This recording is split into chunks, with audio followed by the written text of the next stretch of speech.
You're rushing your daughter to the emergency room, her tiny hand clutching her favorite stuffed animal as she struggles to breathe. You get home exhausted, drained, worried sick, and your own mother looks you dead in the eye and screams, "Pay your sister's rent or get out of my house." When you say no, your father's hand connects with your face so hard you taste blood. Your child is screaming "Mom" while he sneers, "Maybe now you'll learn to obey." That was the moment everything changed for Milas. The moment she realized her family would rather see her bleed than lose control over her. But what they didn't know was that they had just awakened something they should have feared.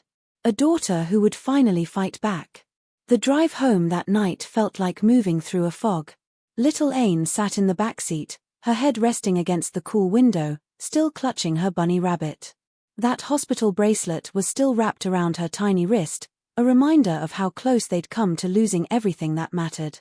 The asthma attack had been severe, one of the worst yet, and those hours in the emergency room had left Milas feeling completely drained.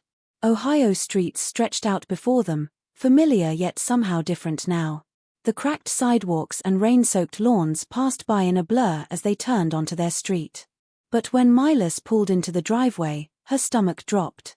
There it was, that old familiar car that always brought trouble. Her parents, Valora and Oswin, were waiting inside like vultures circling their prey. Before Milas could even hang up her keys, Valora's voice cut through the air like a blade. "About time you showed up. Your sister's rent is due, and you're going to pay it. Now, let me pause here for a second. Have you ever had someone in your family who treated you like a personal ATM? Someone who only called when they needed money, never when they wanted to check if you were okay?" That was Milas's reality. The reliable daughter, the one who always said yes, the one who sacrificed everything for people who gave nothing in return. Milas tried to explain. She'd just spent everything on Ain's medical treatment. The hospital bills were piling up. She was barely keeping their heads above water. But Valora wasn't having it. "Don't start with your excuses," she hissed, her eyes cold as ice. "Your sister is struggling, and you're living here like a queen." A queen. In a modest duplex, working endless shifts as a nurse, raising her daughter alone, constantly worried about making ends meet. The irony would have been laughable if it weren't so painful. That's when Oswin stepped forward. His voice was calm, too calm, as he said, "Maybe if you learned to respect your mother, we wouldn't have to come here like this." Milas felt her heart pounding so loud she thought everyone could hear it. But she stood her ground. "I've done enough. I can't keep paying for Isolde's choices." And that's when it happened. Valora's face twisted with rage. "You selfish girl. You think you're better than us because you have a job and a kid. You owe this family." The next few seconds felt like they happened in slow motion. Oswin's hand came down fast, connecting with Milas's face with a crack that seemed to echo through the room. She stumbled backward, hitting the sharp corner of the coffee table, tasting blood as she hit the floor. But the sound that cut through everything else was little Ain's scream. "Mom."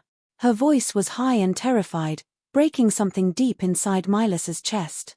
The little girl's bunny had fallen to the floor, and she was crying, her small hands shaking as she looked between her mother and the people who were supposed to love and protect them both. Oswin wiped his hand on his jeans like he'd touched something dirty. "Maybe now you'll understand how this works," he said, his voice dripping with satisfaction. Valora just stood there, arms crossed, watching her daughter bleed on the floor like she was the problem. Like she deserved it. "Now, here's what really gets me about this whole situation." While Milas was picking herself up off the floor, tasting blood and trying not to cry in front of her traumatized daughter, she was also terrified that someone would call Child Protective Services. Valora had always used that fear as a weapon. "Don't let people see your business," she'd say. "They'll take your kid and leave you with nothing." But that night, as Milas tucked Ain into bed and watched her small chest rise and fall, she realized something crucial.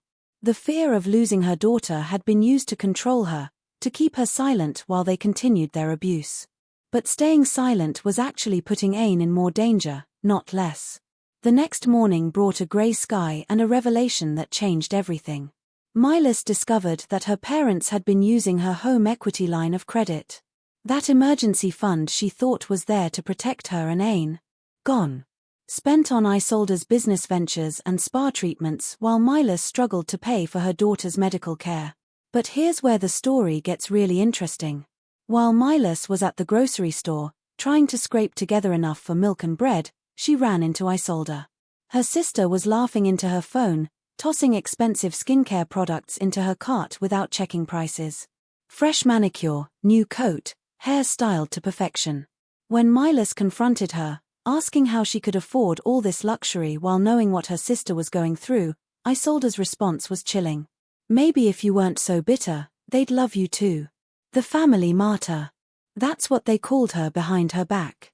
The one who always paid, always showed up, always said yes because she was too soft to say no.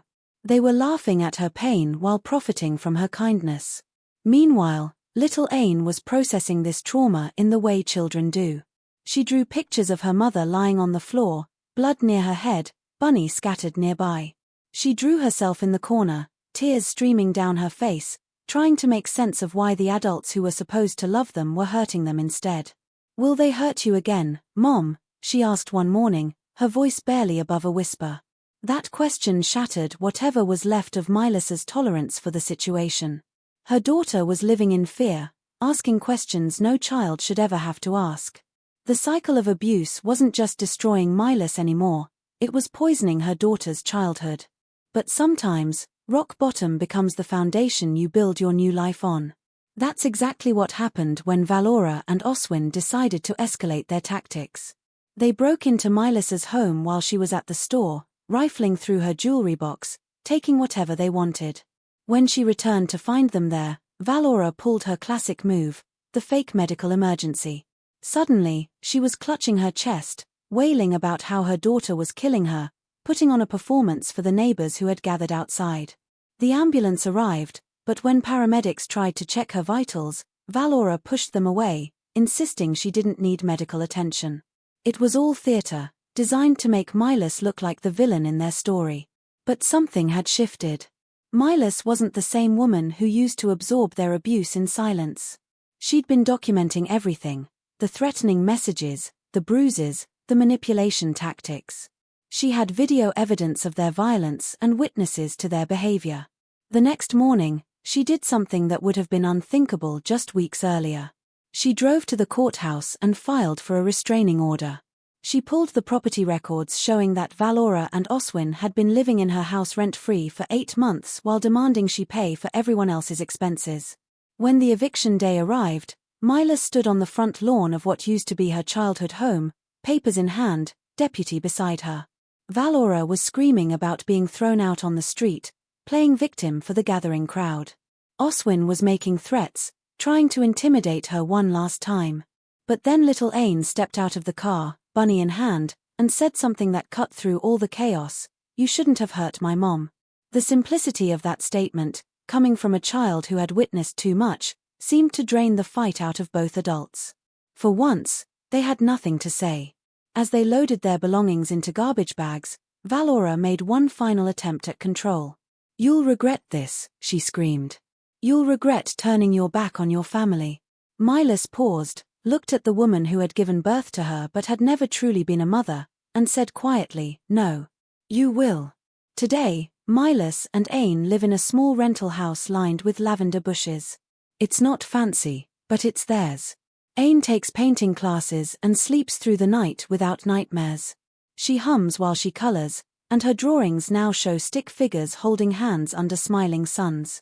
Milas is in therapy, learning to separate love from obligation, understanding that family doesn't mean you owe them everything. She's discovering that sometimes the strongest thing you can do is walk away from people who refuse to treat you with basic human dignity. The last she heard, Valora and Oswin were crammed into a studio apartment above a closed nail salon, calling Isolde for help only to be ignored. The cycle continues, just without Milas as their victim. Here's what I want you to take away from this story: you don't owe anyone your peace of mind. You don't owe anyone your safety. And you definitely don't owe anyone the right to traumatize your children in the name of family loyalty. Sometimes the most loving thing you can do is set boundaries that protect the people who actually matter. Sometimes walking away isn't giving up, it's growing up. If this story resonated with you, Hit that like button and subscribe for more real talk about breaking free from toxic family dynamics. And remember, you deserve to live without fear in your own home. You deserve to be loved without conditions. And you deserve to protect your peace, no matter who has a problem with it.